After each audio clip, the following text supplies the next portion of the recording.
Nawaambia hivi, tunawakumbuka wakina Mzee Jomo Kenyatta na Jaramogi Odinga kwa kutetea uhuru wa nchi yetu.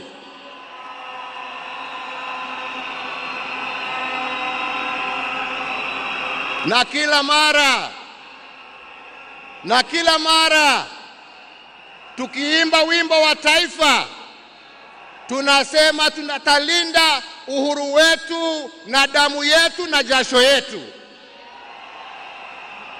Leo hii tukiwa tunaaga baba yetu Raila Amolo Odinga, nataka pia tujiape ya kwamba hatutakubali kama Wakenya haki za kibinadamu, demokrasia na mambo yale yote ambayo Raila alitetea, hatutakubali arudi nyuma.